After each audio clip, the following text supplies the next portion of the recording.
Well, hello, hello. It is Friday. It is Friday. Welcome everyone to this another of our Munch and Learn. It's Friday. We are back here again. And if you're joining us, we are so grateful to have you joining us today. Wherever you're joining us from, you can go ahead and drop in the chat so we know where you're joining us from. And we are truly happy to have you. We are live on three medias today. We are live on Facebook, on YouTube, and we're here on LinkedIn. So we thank you so much for joining us. Come on in and join us. With me today, as usual, is my co-host, Dr. Siegfried Howell. And Dr. Howell, as we all know by now, he is a master life coach and he is a relationship coach and consultant. He helped men and the women they love to overcome all the obstacles in their relationship. He's also a corporate trainer and speaker. But the one thing I know about Dr. Howell, if I know nothing else, is that he has a powerful coaching program, relationship coaching program, and it's called the Peace Method. And if you have never heard about this peace method, today is your first day to hear about this peace method, because this is a method that you will want to incorporate in your own life and relationship. So I want you to remember Dr. Howell with this one name, the peace method. And as true and as usual, and I'm not getting paid for that ad right there that I just did. Welcome, Dr. Howell. Thank you so much for being the co-host over and over and over again. And as usual, I am Dr. Janice Brooks. I am a life strategist. I am a part of the Maxwell team of speakers, coach, and trainer. I am also a pastoral counselor. And so basically what I do is to help you to strategize, to find strategies to grow your life, your team, your leadership, and to move at a pace that is in keeping with your goals and your dreams. And so today, talking about goals and dreams, we are on the topic of the importance of personal growth in leadership, and not just in leadership, in effective leadership, the importance of personal growth in effective leadership. And when we talk about personal growth and effective leadership, it is very interesting to see how these two intertwine in life.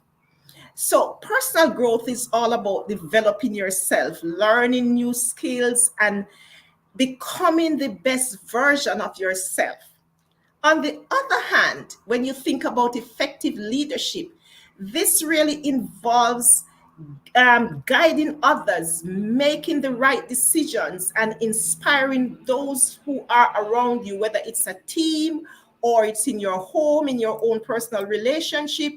It's all of that. And so the connection lies in the fact that a leader who is committed to their own personal growth, they can better be able to support and to uplift other persons around them every day, every time. It's not that they're superheroes, but when they invest in their own personal growth, then they're more effective leaders.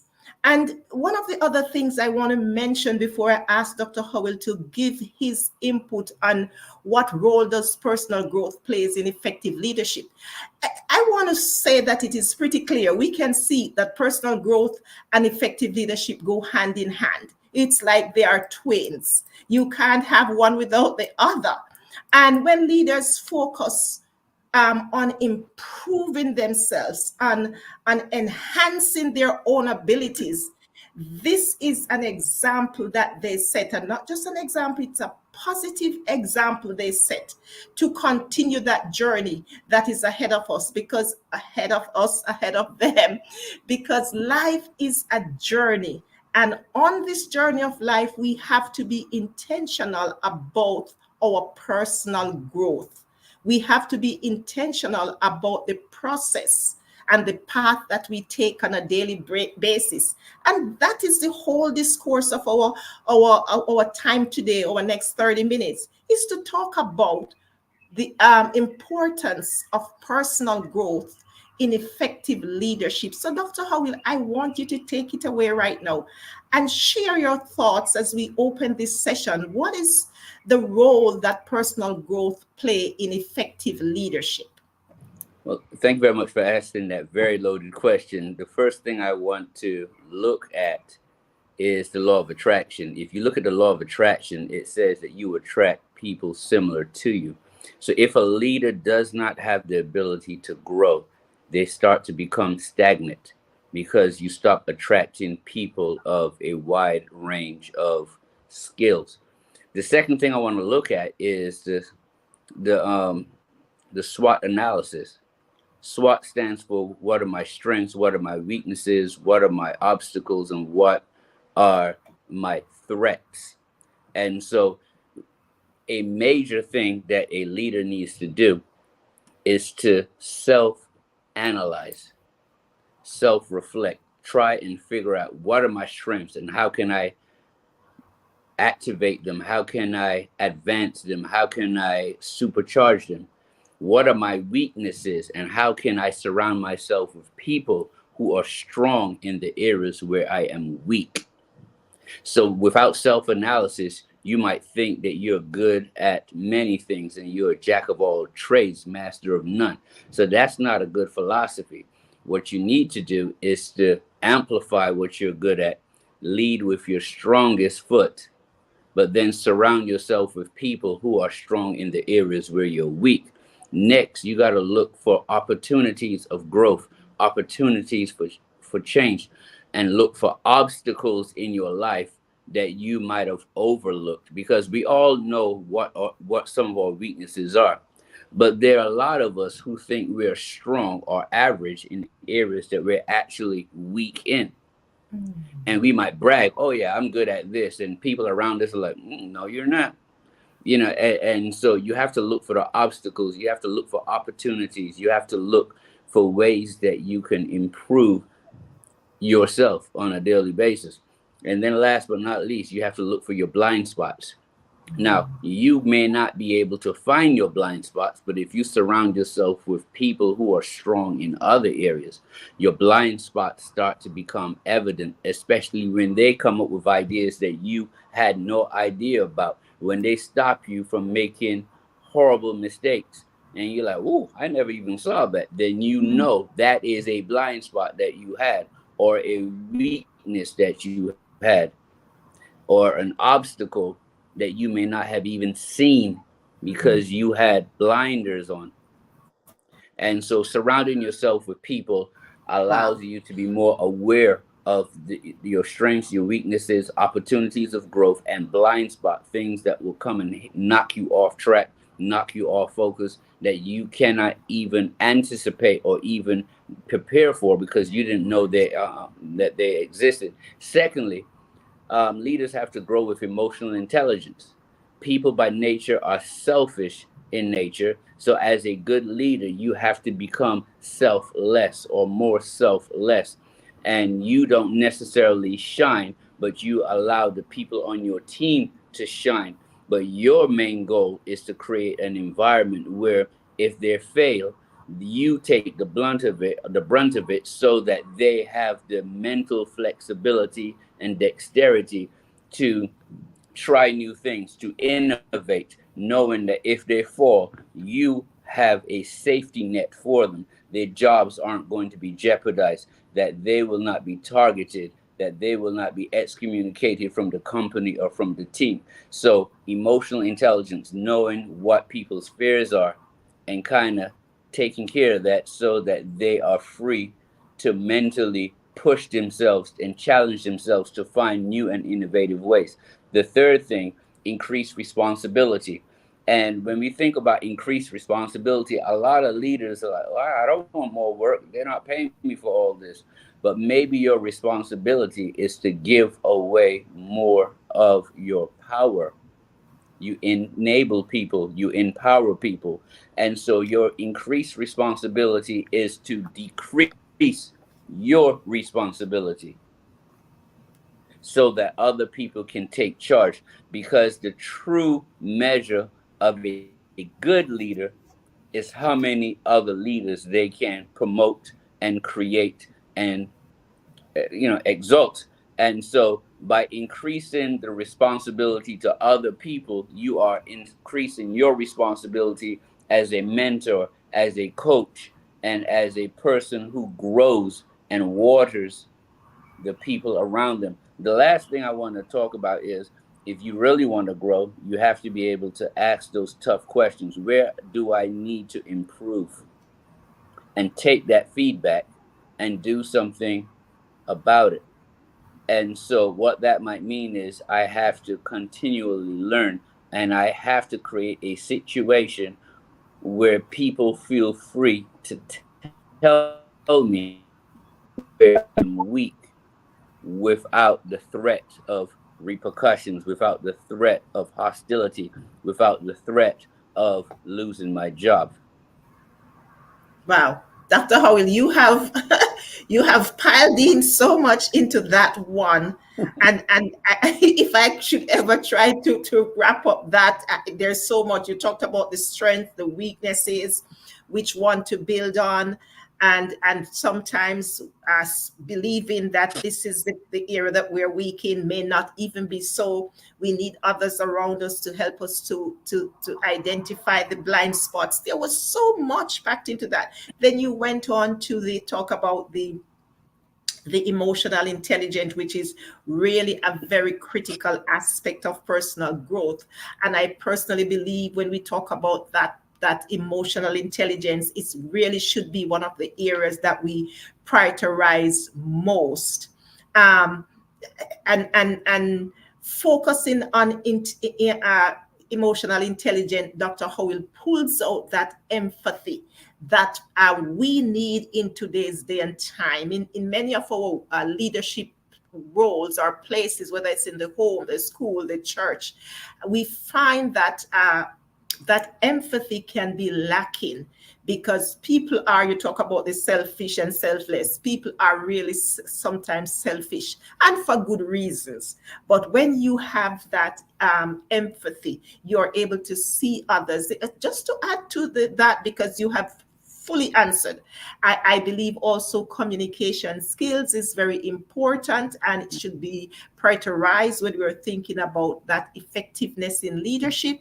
I also believe that self-awareness is also critical, because if we don't have a high level of self-awareness, then we are not able to really understand ourselves and how we present ourselves to other people.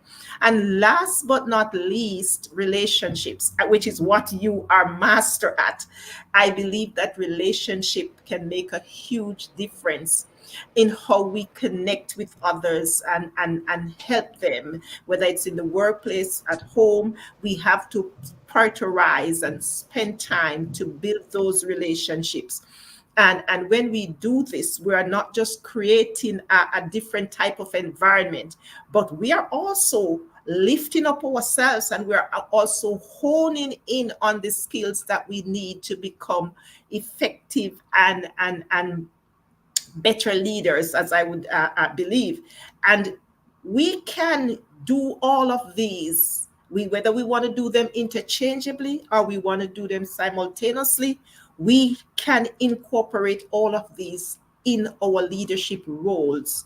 Um, where mutual trust and respect is created, all of that really helps us to be the effective leaders that we want to be. We're talking about today the importance of personal growth in effective leadership. And Dr. Howell has laid down three very potent points, and I was just adding a little take to it.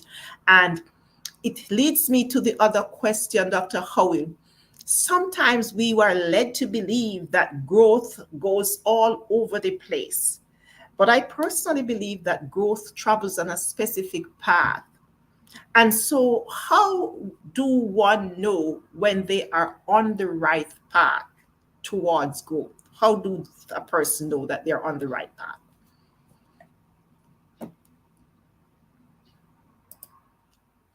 You're with me, Dr. Howell?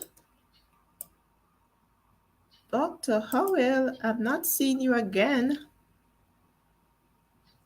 It seems as if we've lost Dr. Howell.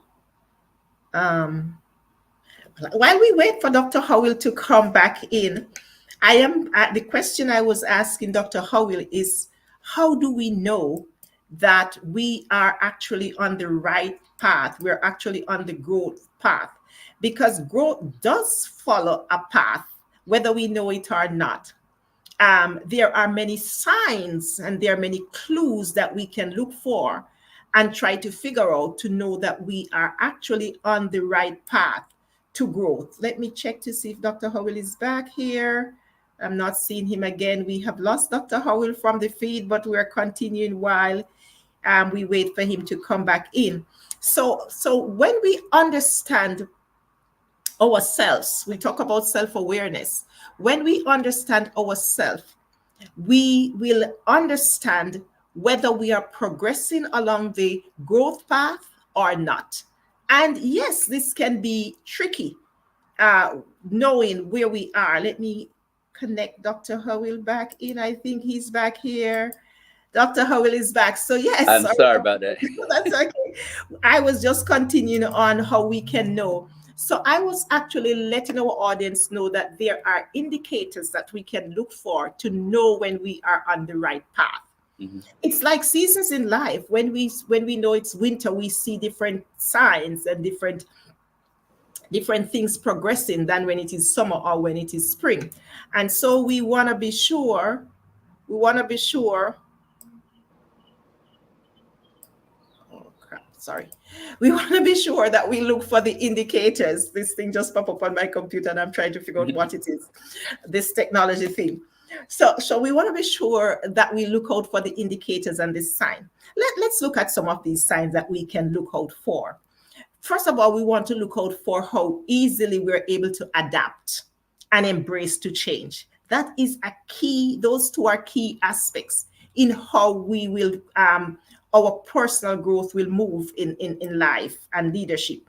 If we find ourselves more open to new ideas and we're willing to step out of our comfort zone, that's also a great sign that we're moving forward. When we're stuck in the place where we have been for 10, 15 years and we hold on and we say, well, this is how I used to do it. This is how I know it.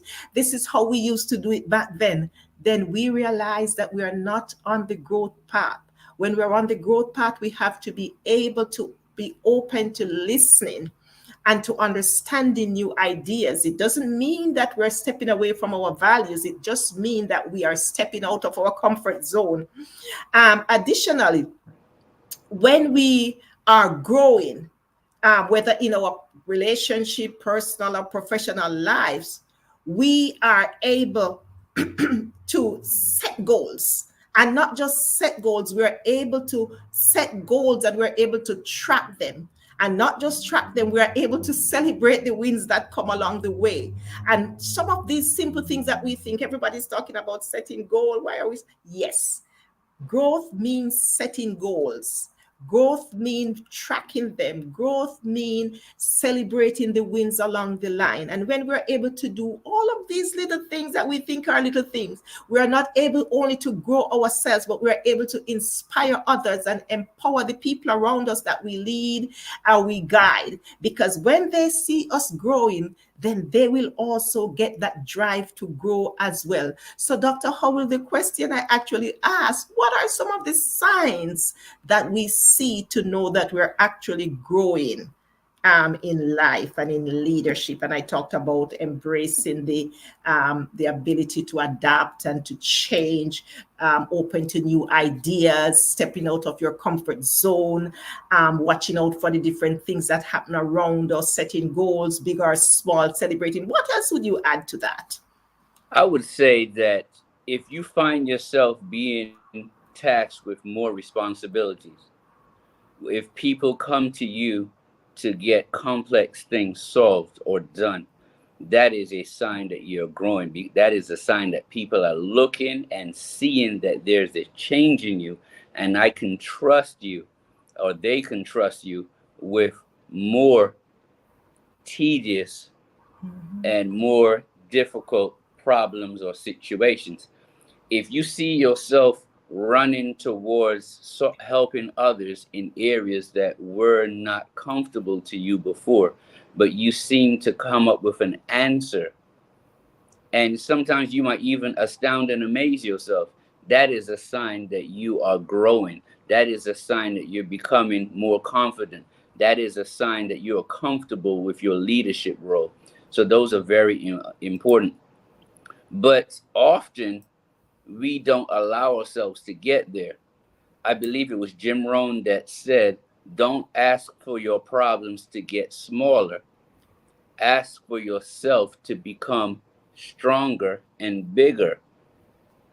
And so as the problems become bigger, you should also evolve to address those problems and take on those problems in a more mature way, because you are evolving, you are self-assessing, you are developing, and you are becoming the best version of yourself.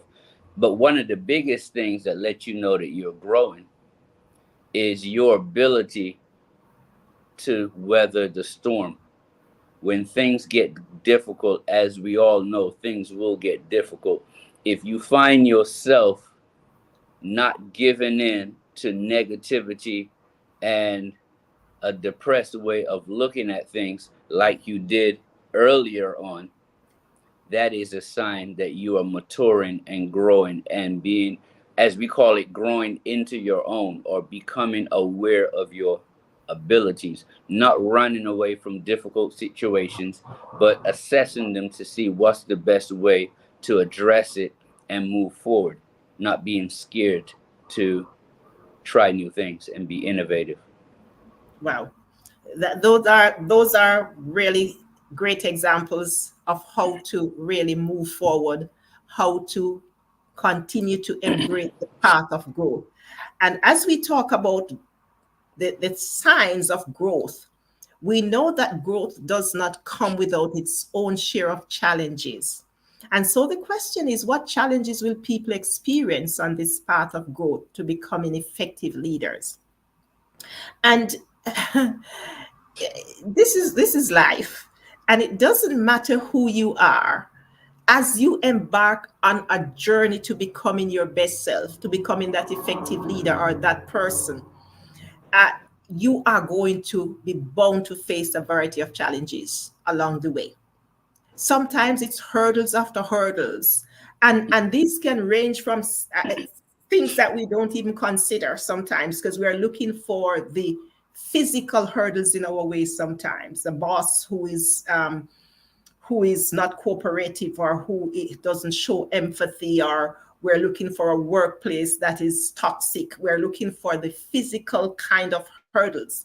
But many times it's the emotional hurdles that are most damaging. We talk about things like self-doubt and fear of failure and just overall failure. We talk about things like the imposter syndrome.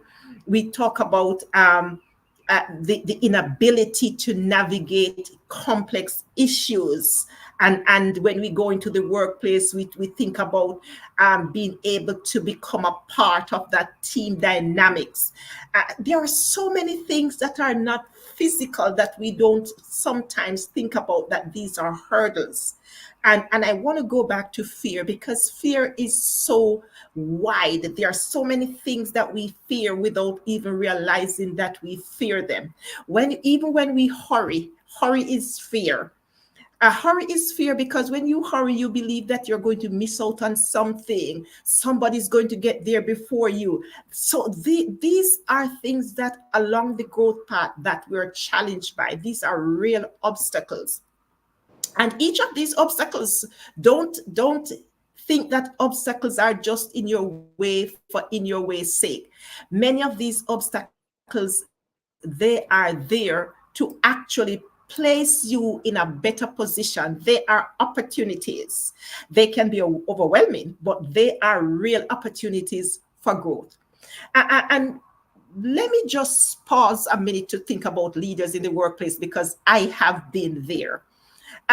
we sometimes may struggle with balancing our personal values with the expectations of the company and the roles that we're in. And that is a significant one. We're given a target and we're told to, this is what the company wants. We're told to do certain things. But we struggle with that because sometimes it's tipping over on our personal values, something that we don't care to do. And we might encounter resistance from our team members, from our peers, from others around us. And so we may find it difficult to be able to communicate the vision clearly to others because we don't grasp the vision for ourselves. Another hurdle that we may encounter is adapting to changes in the workplace as leaders.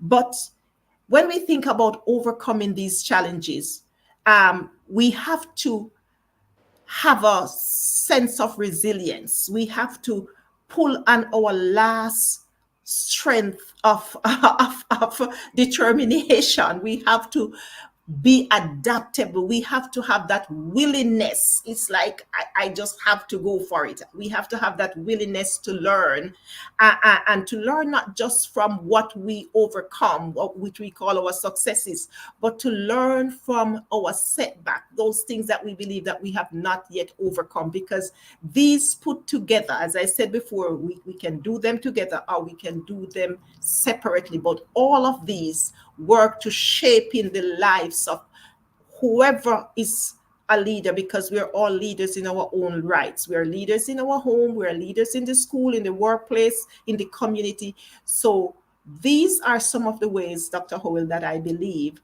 that are the obstacles that face us in our growth path. Add your points to that. Well, you covered just about everything. I'll just add 3 more to that. The first thing is, you always, as you grow as a leader, you will experience as a challenge resistance to change. Change is not comfortable. Change is painful. People have their way of doing things. And like you said before, people say things like, this is the way it's always been done. That is fear talking. People don't like trying new things because they're afraid of making mistakes. They're afraid of failure. And so let's do it the way things have always been done before. I believe it was President Obama that said change is good. They accused him of certain things, and he was like, well, you know what? We used to fight wars with bayonets, but now we use more updated weaponry because times have changed. And so you have to be able to adapt to different situations. I've watched certain movies and they say, oh, you bring a knife to a gunfight. You know, back in the day, knives were a thing where you could handle yourself. But now with guns, you can defend yourself from a further distance. And so you have to understand that with change, there's going to be resistance. People on your team might be fearful of change. And some of that fear might be fear of losing their job, fear of not being the smartest, fear of being obsolete, fear of being fired. There's so many different fears that people have.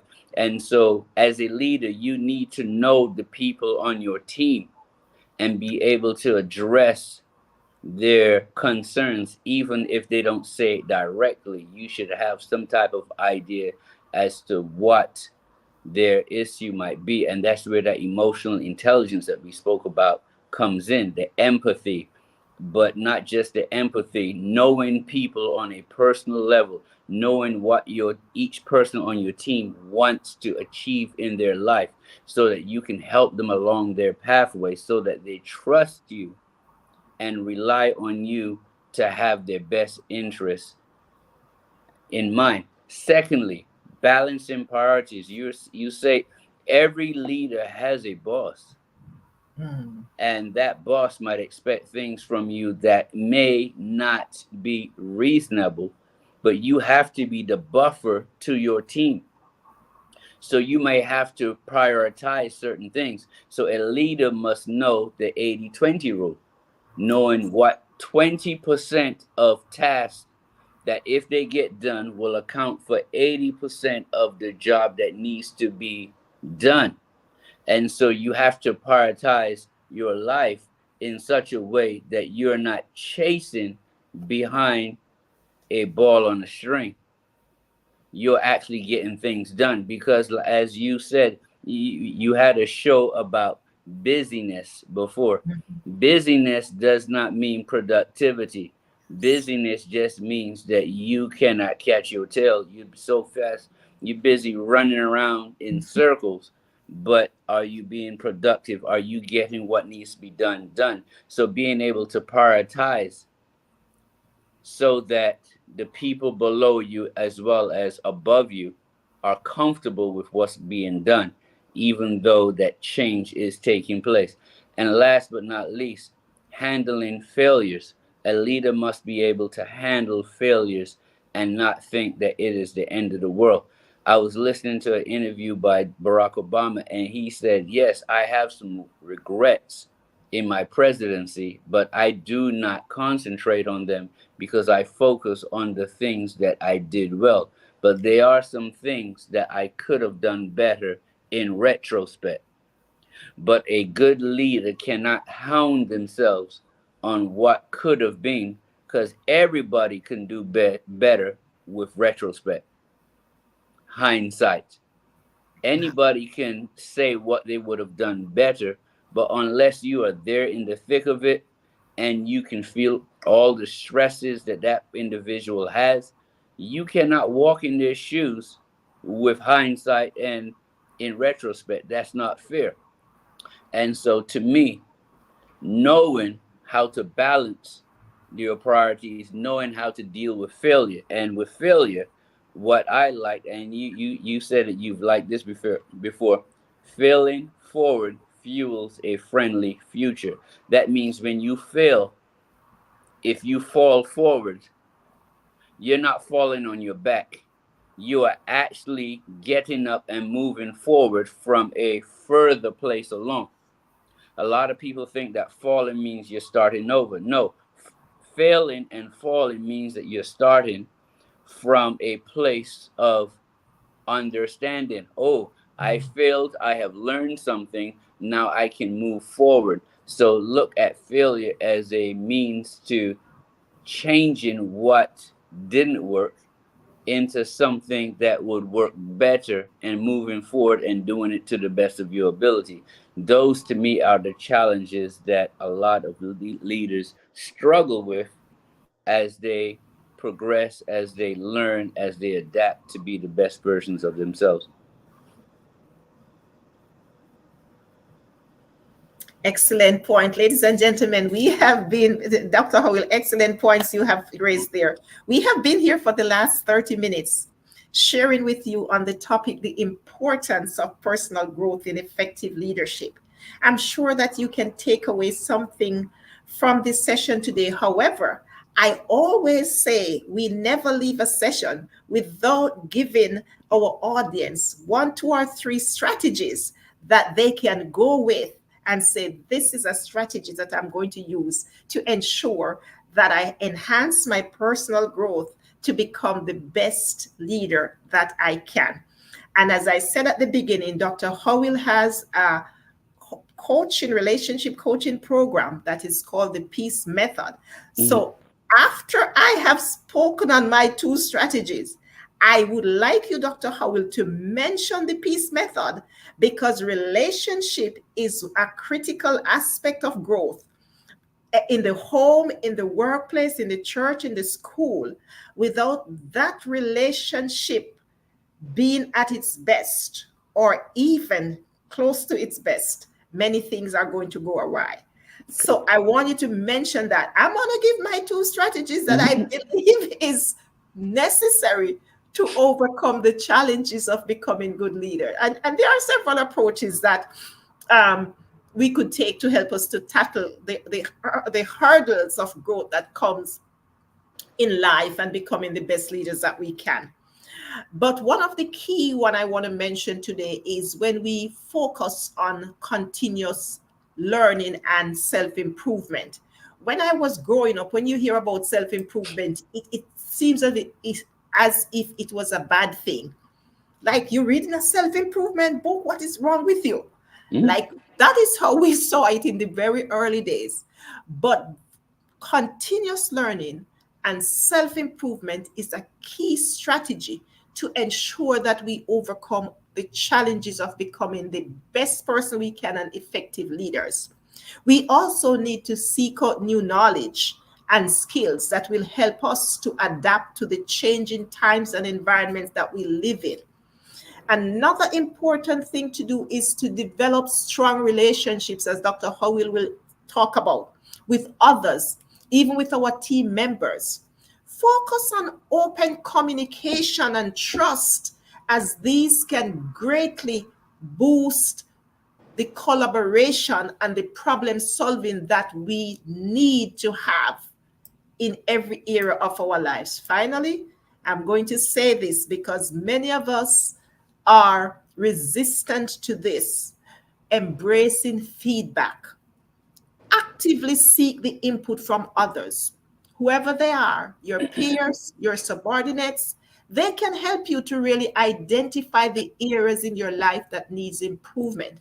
And that will not just help you in becoming the best leader that you can, but it will also help you that when you're setting your goals and you're assessing them, you will also think about the feedback that you got. And that will help you to stay on track, to stay motivated, and to ensure, as I always say, to navigate to your best path in life.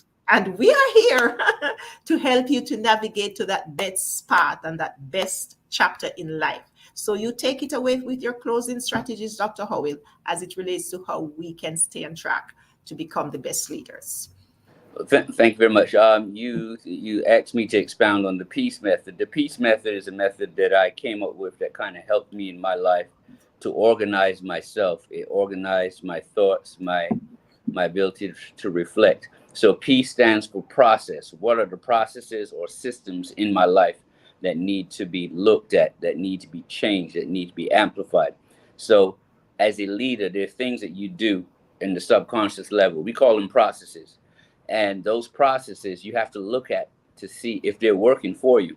And if they're not working for you, can I get rid of it? Can I tweak it? And if it is working for you, how can I maximize it or supersize it to make sure that it is running at 100% optimal energy? The next thing is the E in the peace. That means you evaluate that system and you evaluate the strengths, the weaknesses, the obstacles, opportunities, as well as your blind spots for ways to improve all aspects of your life. So when people come to you with feedback, you evaluate that feedback to see whether or not it is a system that needs to be altered or whether or not it's something in your personality that needs to be altered or changed. So be able to take feedback. Number three is to accept. You have to accept that there is change that needs to be done. You have to be willing to accept that you are not operating at 100%. You're not perfect. So any feedback that you get needs to be addressed so that you can change. But change does not happen unless you accept that there is an area that needs to be addressed. And so as leaders, we have to accept that it is our responsibility to change. Because if you have 4 people on your team and 3 of those 4 people say that X is the problem with you, you don't get rid of the team. You reflect and see if there's some valid truth to what they're saying. But a lot of times, as individuals in our relationships, we get rid of people because they say things that we deem to be hurtful, when in actuality is an opportunity to change and become better versions of ourselves. So we have to accept the positives, because everybody accepts positives, but do we accept the negatives and actually decide that we're going to do something about it? Which brings me to the C. The C means to commit. So once you accept that there's a problem, are you willing to commit to seeing it through? Are you willing to commit to being motivated to make sure that what needs to be addressed is addressed? even when you get tired, even when it's hurtful, even when you feel like this is too much for me? Are you committed to seeing it through? And then the last E is being able to enjoy every day. There are a lot of people in relationships, whether it's business, personal, or in society, they do not enjoy the day. They say, when I get $1 million, I'm going to be happy. When my kids are successful, I'm going to be happy. When I get to retirement, I'm going to have fun. I'm going to enjoy myself. No, be happy today in your own little way. If you wake up and you say to yourself, regardless of what comes my way, I'm going to have a good day. And then at the end of the day, you say 3 things that you're grateful for. That builds you into a more meaningful way of gratitude, a way that you can find the happiness in life.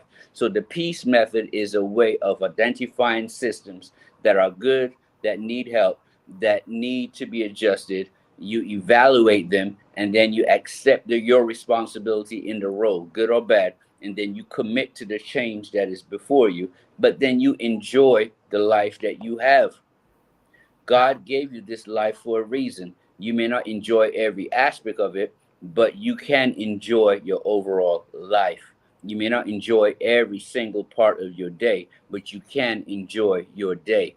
And so the method allows you to be more meaningful as you go throughout your day, more meaningful as you are a leader, more meaningful as you interact throughout your relationships. Wow. Listen to me. This is just a 1% of the peace method. So, ladies and gentlemen, thank you so much for staying with us. And you have your church group, you have your team in your workplace, you have your organization group, you have whatever group you have, even if it's a couple or 2 or 3 couples. I am confident that this peace method, again, this is not an ad, I'm not getting paid.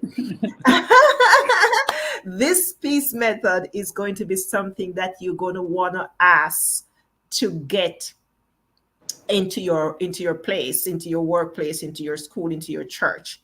This is something that will catapult the growth and development of both yourself and the people that you lead and interact with. Today, again, I want to say thank you on behalf of myself and Dr. Howell for staying with us for the last 45 minutes on this session. We are happy to be here each Friday. Sometimes we miss a Friday here and there. Life happens. But we are glad to be here another Friday to talk to you on another important topic. So we want you to look out again next Friday as we come back here and join with you in talking about a topic that we believe impact our lives positively or negatively, so that we can navigate to our best chapter. God bless you, and you have a great rest of your weekend. Be good, live in peace, and not in pieces. Bye, everyone. Take good care.